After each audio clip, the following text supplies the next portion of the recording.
Qu'est-ce qui t'a poussé à quitter le Club Dorothée? Est-ce que ça a été mûrement réfléchi ou est-ce que ça a été soudain? Non, c'était complètement réfléchi. Le jour où je me suis dit, je vis avec des gens qui n'ont aucun point commun avec d'où je viens, il fallait que j'arrête. Ces gens-là passaient leur temps à s'engueuler, à monter en épingle des épiphénomènes ridicules et à se foutre sur la gueule. Moi, je supportais plus ça. C'était le cas au milieu de la bande aussi? Non, non. En coulisses autour? Oui, c'est ça. C'était entre les producteurs, les réalisateurs. Tu vois. Oula. Quelqu'un s'est fait mal? Non, ça va. C'est un de mes fans qui vient de s'écrouler. D'émotion. D'émotion. Alors, ça fait plaisir de voir Cordier en forme. Ouais, je suis content aussi. Ouais. Ça, il y a 4 jours, j'étais pas sûr. Hein. Bon, alors. Quand tu es parti, tu t'es dit que tu allais faire quoi ensuite?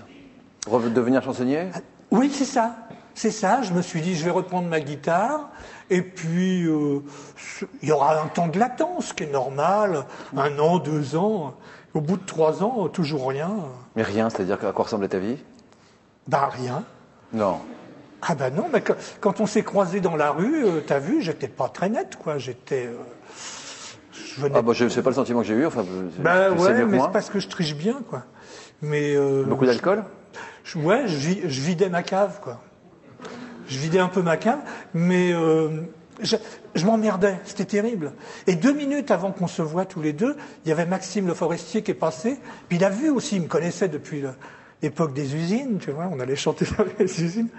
Donc il m'a vu, il a dû sentir que j'étais pas bien, j'étais avec mon gamin, avec ma femme, et il est venu vers nous, il est venu me dire bonjour, et il m'a dit ça va? Et je lui ai dit ben non, je m'emmerde. Et là il m'a dit mais non, tu vas reprendre ta guitare et tu vas te remettre à écrire. Et il m'a dit ça va être dur parce qu'il y a longtemps que tu l'as pas fait, mais tu vas le faire. Il a connu une belle traversée du désert en plus, Maxime Le Forestier. Hein. Et lui aussi. Et il a fait des petites salles avant de revenir dans des immenses zéniths. Et il connaît ce que c'est que le travail d'un artiste et d'aller au contact et de reprendre la route. Donc je pense que c'était très généreux et très gentil. Oui, c'est une énergie qu'il voulait transmettre sans doute. Oui, c'est ça, voilà. Donc je l'ai très très bien compris. 2 minutes après, c'est toi qui es venu me dire bonjour. Et je me suis dit, mais non, mais c'est vrai. Pas que c'était un jour aussi étonnant.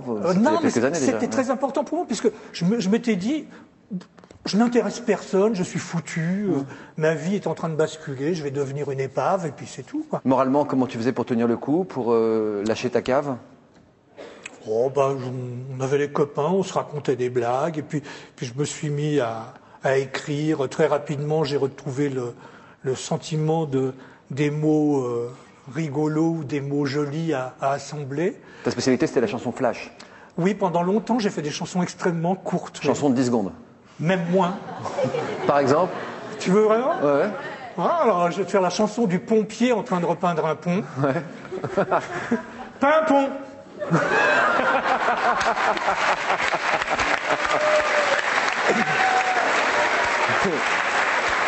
Ça fait plaisir. On a connu plus puissant, mais ça fait plaisir. Est-ce que tu as regretté d'avoir claqué la porte quand tu étais en haut de l'affiche à un moment ou à un autre? Jamais. Même pas de ne pas pouvoir nourrir ta famille, de ne pas pouvoir reconstruire le toit au-dessus de ta tête? Non, ça c'était dur parce que lorsque la tempête en 99 est arrivée, que le toit s'est envolé, tous nos fringues étaient trempées et on n'avait pas de chauffage. Donc on vivait dans l'humidité totale. Je ne pouvais pas aller voir des producteurs. Je serais bien allé voir Monsieur Besbéard en lui disant « Faites-moi travailler s'il vous plaît ». Tu vois, bon, je me serais fait tout petit, je serais venu avec une brosse. Mais tu te sentais pas présentable? Je puais. Mais je puais l'humidité, c'était infernal. Ça a duré combien de temps, ces années vraiment dures, quoi? Ça a duré jusqu'au jour où je me suis acheté un fer à repasser. C'était quand, ça? C'était quand? Ça a pris combien de temps? Non, mais ça a pris jusqu'en 99-2000, quoi. En 2000, j'ai refait un album. D'accord, donc il y a eu une année très difficile. Voilà. Et là, tu prépares quoi en ce moment? Je viens de faire un nouvel album. Là, je pars en Belgique pour une série de concerts. Et puis, j'ai fait la Flèche d'Or avant de tomber malade. Ça s'est très très bien passé. Et puis je travaille avec des musiciens maintenant, ce qui est assez neuf pour moi. Mais on fait des chansons plus longues que la petite. Hein. Que Pimpon. Ouais. Donc n'hésitez pas, si vous voulez contacter Corbier, à passer par notre production. Évidemment, on transmettra à François. C'est gentil. Le nouvel album s'appelle Tout pour être heureux.